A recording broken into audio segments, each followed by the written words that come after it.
The spring dump of snow makes for treacherous travel. Class concerns why some worry cuts at Sask Polytech will create more issues in education. And giving the gift of life, Saskatchewan marks Green Shirt Day in honor of Logan Boulay. This is CTV News with Chantel Saunders. Good evening. As promised, the wintry weather has returned, and Alberta Clipper has been making its way across the province, with RCMP advising the public to check highway conditions before heading onto the roads. Jasmine Pelche on the snowfall and its impact. Drivers in Saskatchewan are no strangers to snowstorms, even in April. Traveling saleswoman Dora DeRocher drove southwest through the Meadow Lake area this morning, where some of the heaviest snowfall is expected. When I left Beauval, it wasn't that bad. It just snowed a little bit in Beauval, but when I got on the highway, maybe 10 minutes after, and then it started to get really bad. She says the weather finally cleared up after St. Walburg and was mild by the time she reached Alberta around midday. At the same time, visibility was decreasing on roads around Prince Albert.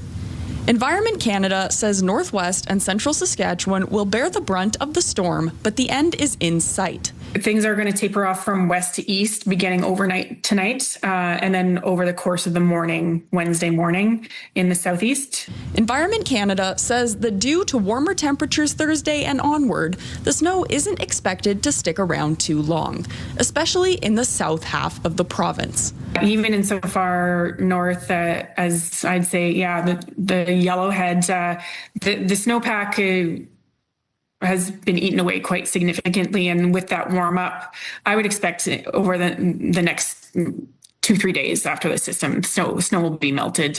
The snow is expected to remain longer in the north where the snowpack is still present. The RCMP says that as of 1 p.m., it hadn't received any calls for weather-related driving incidents, but it advises the public to monitor the highway hotline as the weather system progresses. The Prince Albert Police Service advises drivers to slow down, increase following distance, and to leave early to allow extra driving time to reach their destination. Jasmine Pelche, CTV News, Prince Albert.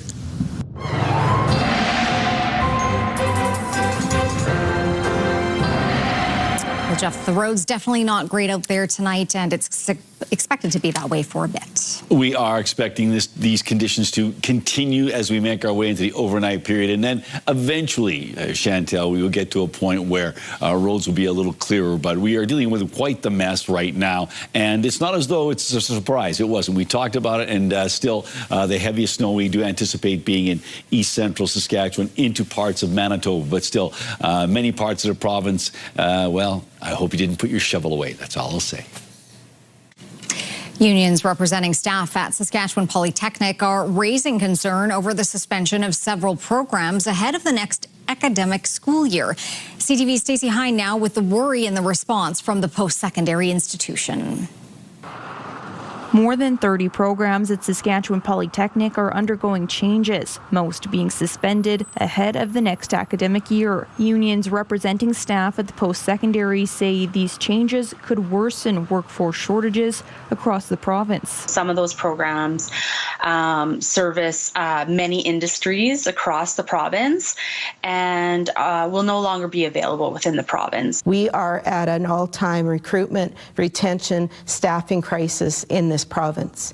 And how are we going to rectify that if we do not have the services available? The program changes come as more than 130 staff have been laid off since last April. The school has cited financial pressures, including revenue shortfalls linked to a federal cap on international students. The unions are also taking issue with executive pay, saying the top 3 leaders earn a combined total of $1.3 million annually. And that money can't go towards programming and staffing. That's shameful. That is just an absolute shame. According to Saskatchewan Polytechnic's Payee Disclosure Report, President and CEO Larry Rocha earned nearly $600,000 in 2024, or about $31.53 per student. roughly a third more per student than the presidents of the University of Saskatchewan and the University of Regina. Our revenue stream is, 1/3 of what the U of S is, yet our president makes far more. In a statement, Saskatchewan Polytechnic didn't comment on salaries, but says suspensions and layoffs only occur when absolutely required and with robust due diligence. It adds there's industry consultation to ensure in-demand workforce training remains a priority, and says leadership will continue to work with its partners to navigate this challenging time.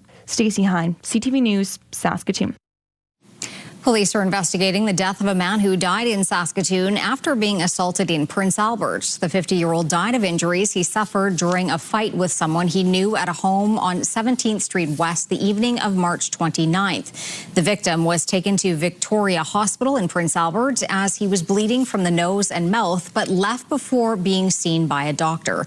On April 2nd, he went back to Victoria Hospital where he was cared for before being sent to Royal University Hospital in Saskatoon for further treatment. 3 days later, Prince Albert police were told the man died at RUH. An autopsy is being performed to determine the cause of his death. A crash on the western edge of the city saw traffic detoured earlier today. This was the scene on Highway 7 near 11th Street West this morning. A semi traveling in the area rolled, ending up on its side. Part of its load landed in the ditch with the rig blocking the roadway. No injuries were reported. Drivers were asked to avoid the area while crews worked to clear the scene. April 7th marks Green Shirt Day, a day to remember one of the lives lost in the Humboldt Broncos bus crash, but also a day to promote organ and tissue donation. As Hallie Mandrick tells us, although it's a difficult conversation to have, it's an important one. 8 years ago, Logan Boulay expressed his wish to become an organ donor. It's a decision that went on to save the lives of 6 people following his death in the Humboldt bus crash in 2018. He would have said it was the right thing to do.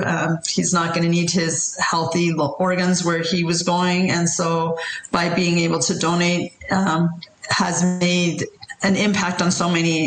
In his honor, his family started Green Shirt Day, which is marked every year on April 7th, to encourage more people to become organ and tissue donors. His story sparking the Logan Boulay effect, with an estimated 150,000 people becoming organ donors in the weeks following Boulay's death. The wait list is so long in Canada. There's about 4,500 people who are waiting for those life-saving organ transplants, and some hundreds will pass away waiting for their transplants. To mark the day, healthcare centres across Saskatchewan provided information about the process of organ donation. Lindy Brown says Green Shirt Day is a chance for loved ones to talk to one another about organ and tissue donation. The most important thing is that your family is fully aware of your hopes and wishes, so that when a coordinator comes to speak with them, or a physician or the healthcare team, they are just fully aware of what your desires were, so that we can honor that. For the Boulay family, Green Shirt Day is an opportunity to normalize a conversation that is often seen as difficult to have.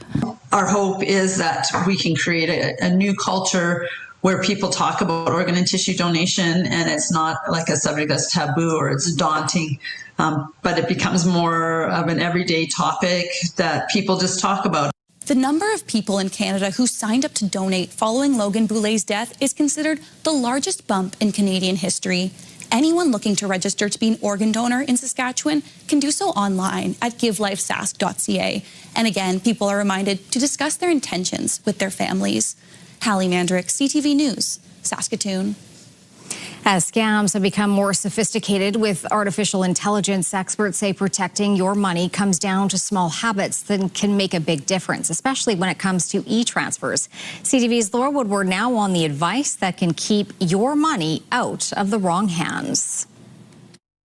Make sure that auto deposit is enabled. Tech expert Brennan Schmidt says one of the best ways to protect yourself from e-transfer scams is turning on auto deposit. It eliminates the need for a password, reducing the risk of a transfer being intercepted. The advice comes after a recent CTV News story where a Saskatchewan woman lost an $11,000 SGI payout in a suspected email takeover scam. If you're being encouraged to do something, take pause, because in a lot of cases, bad actors will largely be focused on whether or not something is an immediate action because you need to claim something because you want it, or on the opposite side of the spectrum is something that you're going to face some sort of a penalty, so you must act now.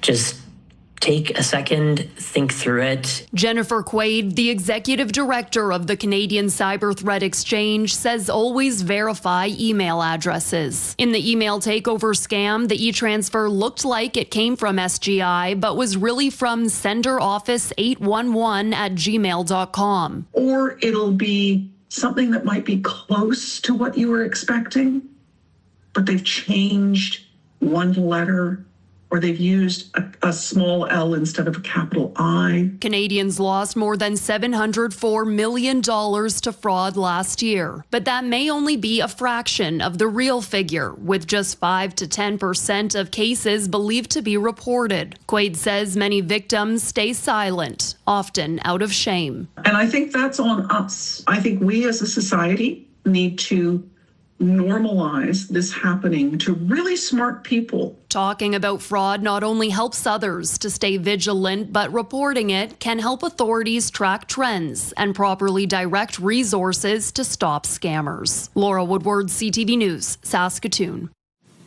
A Saskatchewan law enforcement agency is seeking accreditation from one of the world's most elite policing organizations. Saskatchewan Protective Services must prove that it is operating to the highest professional standards. So far, only 2 Canadian police forces have qualified with the Commission on Accreditation for Law Enforcement Agencies. Today, Saskatchewan conservation officers, highway patrol members, and deputy sheriffs underwent final inspection toward accreditation. Well, I think what it does is it helps us attract people to want to become part of Provincial Protective Services, because it is essentially the gold standard across North America. And so knowing that we'll be CLIA accredited is just one more reason for someone to come and be involved in Provincial Protective Services. The Commission on Accreditation for Law Enforcement Agencies says 800 of the 18,000 policing agencies in North America hold certification. The 2 in Canada are police services in Camrose and Winnipeg. The Saskatchewan NDP is unveiling its plan for the province's energy future, which aims to keep more money in your wallet. Later this week, leader Carla Beck will introduce the NDP's Grid and Growth Plan. Part of that plan will include bringing back the province's suspended net metering program. This includes increasing the credit earned from self-generated power by 75%, allowing renters and others without suitable rooftops to buy into shared projects and receive bill credits through a co-op model. The NDP says net metering credits will then rise with retail power rates, which contrasts SaskPower's current plans of rising power rates with no added incentives. SaskPower recently announced it will continue with its 2019 net metering rate until 2029. Empowers people to help lower their bills. It empowers people to be part of a solution to reducing emissions and taking control of electricity generation in their own hands. In 2019, SaskPower changed its net metering program after hitting its intended goal, cutting credit rates from 14 cents per kilowatt to 7.5 cents. The province responded by calling the NDP's plan not fair or reasonable, adding it would drive up costs for other ratepayers. A first-time collaboration between computer science students and those in the Edwards School of Business at the U of S has turned a class project into a real-life power-up. As Carla Shinkarek tells us, it's giving students real-world experience as they head into their final years of post-secondary education. Feedback survey, we'd love to hear from you. These students aren't just playing games, they're leveling up their careers. The design, development, and marketing of a video game was the assignment for 80 students at the University of Saskatchewan this semester. This is the culmination of an interdisciplinary collaboration between my class, Strategic Video Game Marketing, and Jason's class, Video Game Design. 4 teams created their own unique games, each combining technical skill with business strategy. So this is the first time that computer science and Edwards have collaborated in this way. But the project went beyond just building the game. Didn't really have a complete plan about how the collaboration would work. We just kind of let that evolve organically and sort of see, this week the marketing students are doing a presentation, so my students watched it and they were able to learn about marketing through that. For 3rd and 4th year students, the experience provided a hands-on look look at what a career in the industry could look like. So it's been really fun to talk to them and understand what they would want from a marketing perspective, and that's been a blast. It was this student's final day in university, this project helping her in that next level after graduation. We learned what it meant to work on a team. Working with the marketing students was extremely valuable, seeing how marketing works in an actual product and everything. This event also served as their final project, instructors on hand tweaking marks. A winning project was announced based on the day's votes. Crypt Keeper! And these student-created games may not stop here. Some could be available on video game platforms as early as the end of this month. So for these students, it's definitely not game over. It's just the start. Carla Shinkaruk, CTV News, Saskatoon.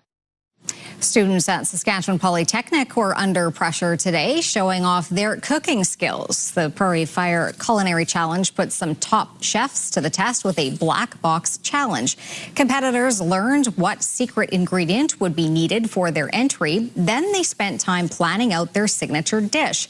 8 Sask Poly students were mentored by senior chefs from top Saskatchewan restaurants like Prairie Sun Brewery, the Old Stone Inn, Hearth Restaurant, and Odla. Their instructor says contestants will enhance their understanding of cooking, but this test also will teach them a lot about themselves. It's just super exciting to see the passion, looking all around the kitchen, how driven everyone is. Everyone wants to win. These young chefs are going to learn a lot about themselves today in these moments and really help them with their career moving forward. The winning duo of senior chef and student will earn a top spot at the Canadian Culinary Federation's national finals at the end of May in Waterloo. Still to come, Donald Trump pulls back on his threats to Iran. Also, the spectacular sight from space from the crew of Artemis II.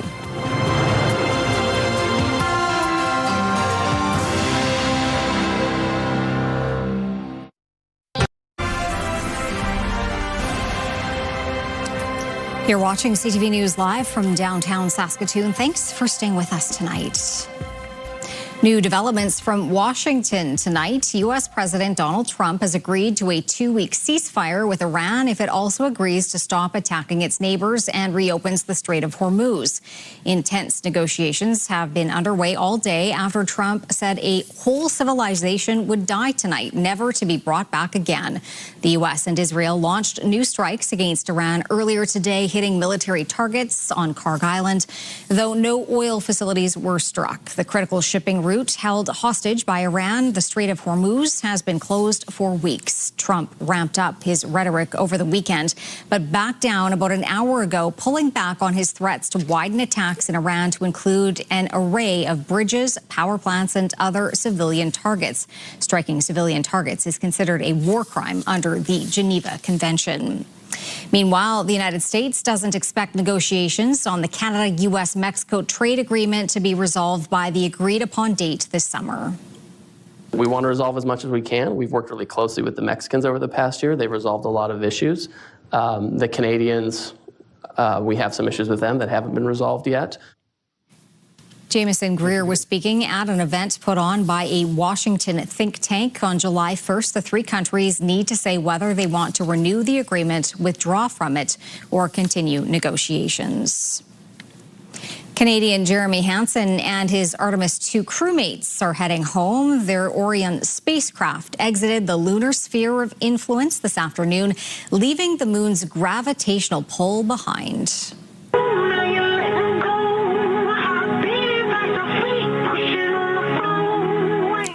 The astronauts were awoken at 11:35 this morning when Mission Control played Tokyo Drifting by Denzel Curry and Glass Animals. First up for the crew, sending back spectacular photos they got during their historic 7-hour journey around the far side of the moon last night. The astronauts took thousands of images, including one showing a total solar eclipse that happened when the moon blocked the sun from the crew's view. The crew came within about 6,500 kilometers of our celestial neighbor, enjoying views of the lunar surface previously unseen by human eyes, and reached what is estimated to be nearly 407,000 kilometers from Earth. That broke Apollo 13's record for the farthest humans traveling into space. Jeremy Hansen talked about what it was like on the other side without any contact. We were with so Earth. busy with the science, and we have such faith in our vehicle integrity, such faith in mission control, that we were just at complete peace and just doing our job, and just trying to do a good job to collect as much science data as we could while we were on the far side of the moon, and we were just giddy in here. The crew also spoke today with astronauts aboard the International Space Station, all discussing their experiences in space. It was the first such moon ship to spaceship radio link-up ever. Later, back on the Orion capsule, Hansen received a distinctive honor. Well, if you buy lottery tickets, you'll soon see changes coming to the Lotto Max game. Starting on Friday, ticket prices are rising from $5 to $6, but each one comes with 4 lines instead of 3. Players will also choose their 7 numbers from 52 rather than 50. The changes are expected to result in slightly higher returns, but the shift to a larger pool of numbers means each individual player becomes less likely to win. Maximum jackpots are also increasing to $90 million. Up from the current $80 million cap. The oldest known living man in Canada and one of the oldest Second World War vets in the world has died. Burdett Sisler was 110 years old. His son Norman says his father's passing is bittersweet because he lived a great and long life. Sisler was born in Ohio in 1915 and moved to Toronto as a child. He served as a radar technician in Canada's military during the Second World War before settling in Fort Erie, Ontario to work for the Canada Border Services Agency. Well, this year's lineup has been announced for Saskatoon's Rock the River. Rock the River has always been about the experience and the fans who show up for it, regardless of the conditions, making it a true celebration of community and music. Limblifter, Sloan, and Everclear make up the act, set to hit the stage the evening of Friday, August 14th. Starting this Saturday afternoon, the Northern Pikes, Headstones, Default, and Collective Soul will be performing. And on the Sunday, fans can see Black Tea, Haywire, Starship, and Colin James. The 3-day rock show will take place along the river in Rotary Park. Surecom has been announced as the show's presenting sponsor. Tickets go on sale Friday morning through Ticketmaster.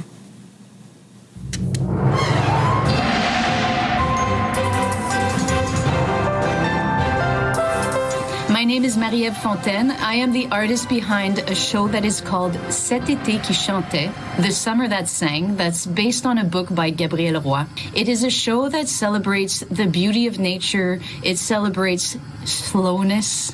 It celebrates spending the summer in the countryside and the beauty of the natural world. We are presenting this play at La Troupe du Jour from April 10th to 12th. You're invited. And I wonder, what's the weather going to be like? Well, it'll be nicer than today, a whole lot less neige out there, because we have got ourselves a lot of snow. But by the time we get to Friday, when you open your show, it looks like it's going to be around 10 degrees in the mid-afternoon for a daytime high. A lot of this snow will have melted, so that is good news. Once again, La Troupe du Jour is where you can get your tickets, and I wish you well in the traditional way, but then somebody might phone in. So we'll just move on, shall we? All right. I hope you have a wonderful run. -4 degrees right across the board. Now, it was heavy-duty snow in Saskatoon a little while ago, but that has backed off a little bit. Still, fairly heavy snow coming down in the Prince Albert area. And just look at these wind speeds, particularly in Saskatoon and Prince Albert, not so much in the Battlefords. It is creating some travel not recommended issues around the Prince Albert, Battlefords, Melfort, Meadow Lake, those areas.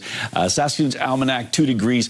8 is typical for this time of year. 24, nowhere near that record that was set in 2005. The record cold temperature at Chile, -20 from 1954. And the sun is going to go down at 7:51. Coming up on a wild goose chase, how one Canadian university is trying to help students and staff avoid being attacked.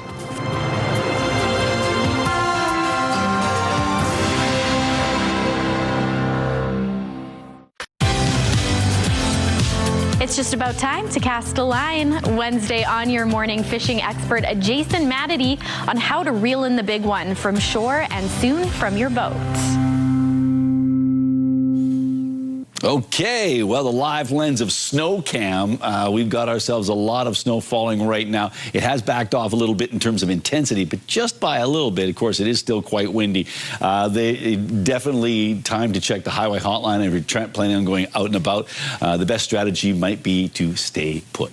All right, let's take a look at the satellite and radar shot here. So here is this storm, big wingspan, that bullseye of a low sort of drifting across southern Saskatchewan into Manitoba, but plenty of action on the backhand side of this system. And as I said, it's got a big wingspan from basically British Columbia out to parts of northern Ontario. Let's take a look and see what we've got going. Just a quick recap, -4 degrees in Saskatoon, Prince Albert, and the Battlefords. Snow falling in all 3 locations and lots of wind in Saskatoon and PA. Val-Marie was the hot spot today at a toasty 19 degrees. Collins Bay, the cold spot, at -28. Around the province we go, just in terms of temperatures, -30 in Lloydminster, 0 in Swift Current, 13 in Moose Jaw and Estevan, 10 in Regina, and -2 in York. And so quite a contrast in our province. Into central parts of the province, well, fairly consistently hanging around that -4 degree mark for a lot of communities. It warms up to -1 in Kindersley, +1 in Rosetown and Watrous. In Wynyard, it is -2 degrees. Up north, look at that, lots of plus temperatures, comparatively speaking. 2 degrees in Buffalo Narrows and Sandy Bay Island Falls, 1 in Stony Rapids,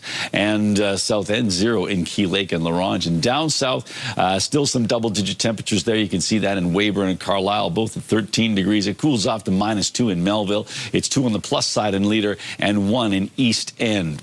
Okay, now on to that futurecast. The computer modeling certainly showing us that bullseye of a low sliding across southern Manitoba into Ontario, and that's where the action is going to be as we make our way into the next 24 hours. The winds back off tomorrow afternoon, actually tomorrow morning, but we're keeping our eye on that little disturbance moving into northwestern Saskatchewan for tomorrow. So there are still snowfall warnings in effect that extend from Alberta through to northern Ontario. And as I mentioned earlier on, it looks as though east central Saskatchewan and parts of Manitoba will be the areas that really do get a lot more snow than other areas.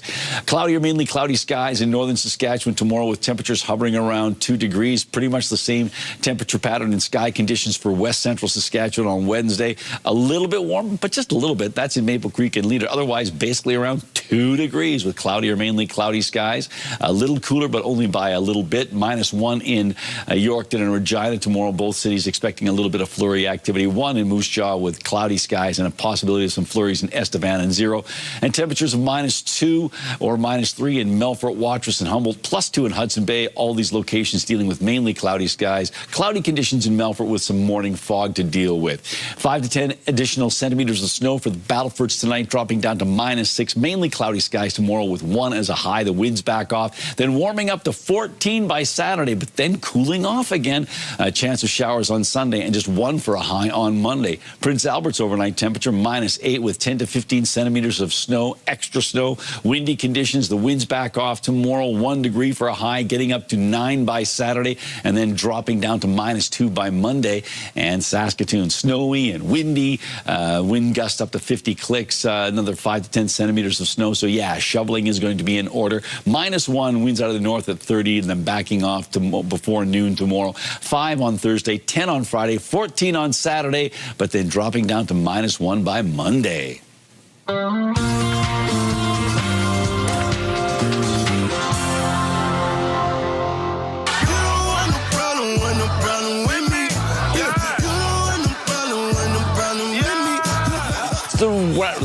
The Grammy Award winner, Chance the Rapper, is bringing his unique brand of hip-hop to Saskatoon this summer. The show will feature music from his latest album, Starline, as well as hits like No Problem and Cocoa Butter Kisses.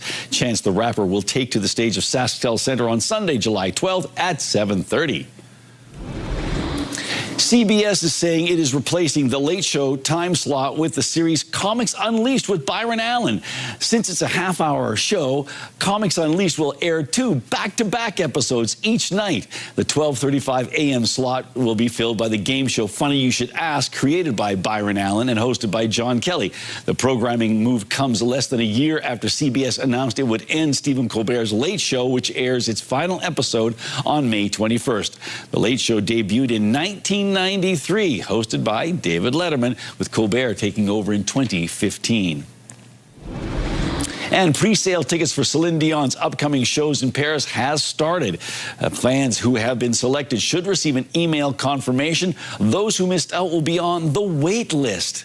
9 million people signed up for 450,000 available tickets. The first of 10 comeback shows start on September the 12th. All right, Jeff, time for Pick of the Day. We have a bonus photo of the day. We do. We'll get to that in a bit. We'll start off with this one. It's an interesting juxtaposition of images. This one comes to us from Anne, and she says, I took this picture yesterday at Harris, the day before the forecasted snow. It's an old dead tree in the middle of the prairie. The sun is shining on the branches, giving it a cool look, and the bonus is the passenger jet in the distance. I really like that juxtaposition. There's something sort of dystopian about it. I just wanted to say dystopian. Next one comes to us from Charlotte. She's a regular contributor. This fox is tucked under the tree trying to avoid the snow. I think we saw this fox trying to keep warm, but there's like a regular visitor near Charlotte's place there. Oh, and by the way, Charlotte, we received your picture of the pair of lynx, but they are too well camouflaged. We can't see them when we enlarge the picture. And finally, from Evelyn, hi, today is my parents' 70th wedding anniversary, Henry and Hilda Heinrichs. Here they are on their wedding day along. We have another picture. Here we go. Yes, along with them now. Also, my mom, Hilda, turns 95 this year. So congratulations to the lovely couple there, and certainly an added congratulations to Hilda on her upcoming 95th birthday. So if you'd like to share an image with us, you can do so by sending it to cfqcnews@ctv.ca, or you can scan the QR code on the screen to find out more. And please put Pick of the Day in the subject line. Still to come on CTV News, on a goose hunt, how one Canadian campus is helping students avoid the hiss this spring.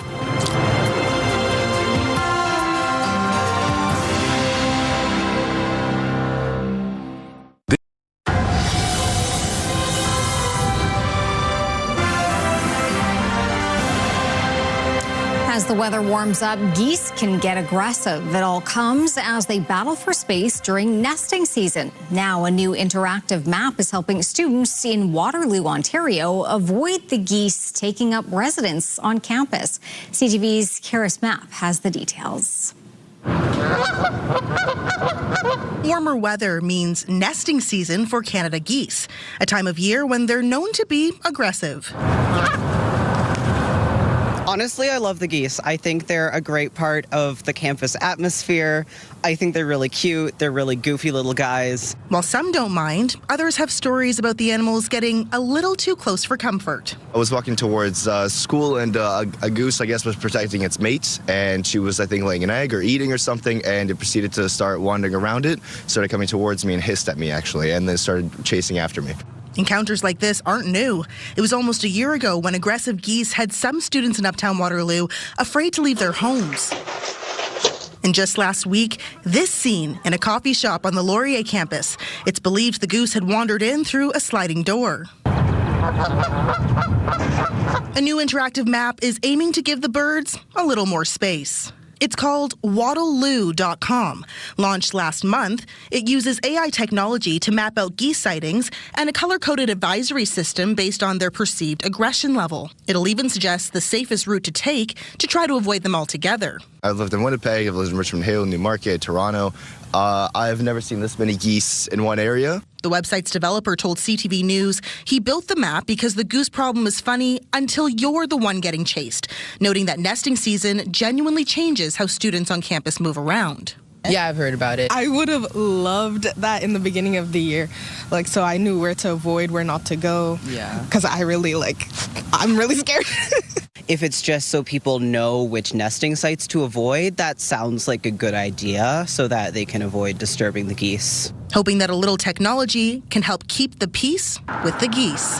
Karis Map, CTV News, Waterloo. When we come back, a Saskatchewan-born artist using her talents to share her culture. And later, a museum you'll want to troll.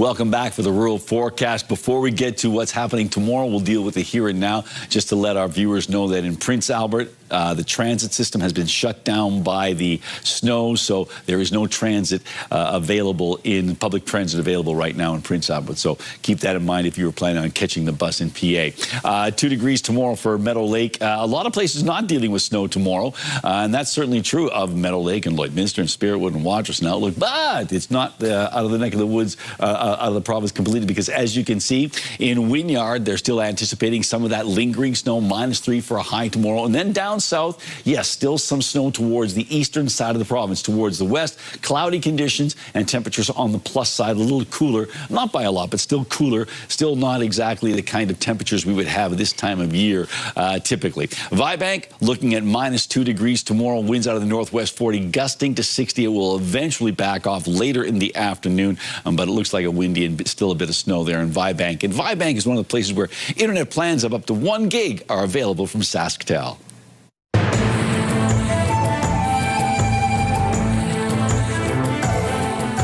Greetings, everyone. For one Saskatchewan-born singer-songwriter, music has been a way to connect with her culture and who she is. Now, as her voice continues to be amplified, she's hoping to help others find that same connection. CTV's Stacey Hine has the story. I come from a line of wild women. Gia Carrier has been singing for as long as she can remember. Music has always been something that was a part of me. My dad says that I actually sang before I talked. The Indigenous artist says her love of storytelling and poetry naturally grew into songwriting. I think as an Indigenous person, it's really embedded in who you are. It's a language and it's a way of communicating. So I think the fact that I became a performer and a singer was just me stepping into who I was always meant to be. Her sound blends pop, rock, folk, and EDM. She released her self-titled EP in 2020 and last summer began rolling out singles from her follow-up, Be Hotter, ahead of a November 4th release. Her breakout track, Can I Be Her, climbed to #1 on SiriusXM's Indigenous Music Countdown in January. She says after years of Indigenous voices being silenced, it's important to see Indigenous representation today. We weren't able to practice our language, our cultures, and so it's so vital for us to see ourselves represented in all industries and to have people who look like us, people to emulate, to want to be like. For Carrier, that work doesn't stop with music. As a public speaker and author, she hopes to inspire Indigenous youth. Originally from Cumberland House, she says opportunities were limited in remote communities, and now she wants others to see what's possible. You can, have a lack of resources, of support, of those things, but as long as you believe in yourself and you are determined and you find places where you can actually grow yourself and your crafts and master yourself, it's going to happen. It's just a matter of time. Carrier says she has big plans ahead, with dreams of performing on stadium stages and at venues like Madison Square Garden. But for her, it's just as much about opening doors for the next generation. Stacey Hine, CTV News, Saskatoon. If you have a story you would like to see in this segment, here's how to reach us. You can contact me by email, and you can also watch past episodes and segments of Indigenous Circle on our CTV Regina and CTV Saskatoon websites. Indigenous Circle, brought to you in part by Saskatchewan Indigenous Enterprise Foundation, growing the First Nation entrepreneurial spirit. The Saskatoon Blades are on to the second round of the WHL playoffs. Lewandowski through traffic, deflected, scores.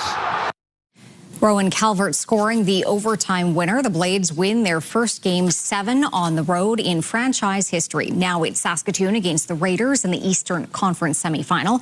Games 1 and 2 will go in Prince Albert Friday and Saturday. Games 3 and 4 in Saskatoon next Tuesday and Wednesday. The Blades won the last playoff series between these teams in 2024. Ottawa is backing the province's nuclear plans. Sierra D'Souza Butts now with more on a nuclear project planned for the southeastern part of the province. With the goal of strengthening Canada's nuclear sector, the federal government is investing $625,000 for the Saskatchewan Industrial and Mining Suppliers Association. It's not just about big projects. It's about making sure local businesses right here in Estevan and across Saskatchewan can be part of that nuclear future. The funding aims to teach and spread awareness about opportunities in the nuclear supply chain to local businesses in southeast Saskatchewan. We already are known as the energy city for oil and gas and for coal. This will add on to it, and it builds into the knowledge base that we already have in our community. It's building this knowledge base. It's about the paperwork in nuclear power more than anything else. It's learning those systems. And then, obviously, then you meet the right companies to work with and such like. But the hard part is learning the paperwork, learning the processes, then making the connections to get going. The province is also investing $286,000. There hasn't been a new greenfield nuclear environment in North America in over 40 years. So there's a lot of steps we have to go through as a provincial government to meet all the criteria. Southeast Tech Hub says building on the nuclear sector from the ground up in Estevan opens numerous opportunities for generations to come. It's just this big, huge opportunity for us. And the kids that are going to our high school now, they can now envision a future where they can stay in the community in nuclear and make a good living. And that's amazing. Adding, it plans to work closely with the Organization of Canadian Nuclear Industries based in Ontario to mirror the infrastructure, policies, and environmental programs they have in place. Sierra D'Souza Butts, CTV News, Estevan. A mining company based in BC is reporting that some of its workers in Mexico have been killed. Mirella Fernandez has more on that. Vizsla is based in Vancouver. It confirms that 9 out of 10 workers kidnapped back in January are dead. The employees worked at the Canadian company's silver mine in Sinaloa State. It's known for cartel violence. Mexican officials say the group may have been mistaken for gang members when they were abducted. One of the workers is still missing. Here are the closing numbers for the day. The Canadian dollar is up to 71.98. West Texas Intermediate is up to 112.95. Western Canadian Select is down over $1 to 79.49. And the TSX gained 55 points today. Those are your business headlines. I'm Mirella Fernandez. Coming up, a look at Norway's famous country creatures. Then, when it's not rain or snow or even sleet, that it interrupts mail service. Select Hair Service is brought to you by Sage, the beauty bar.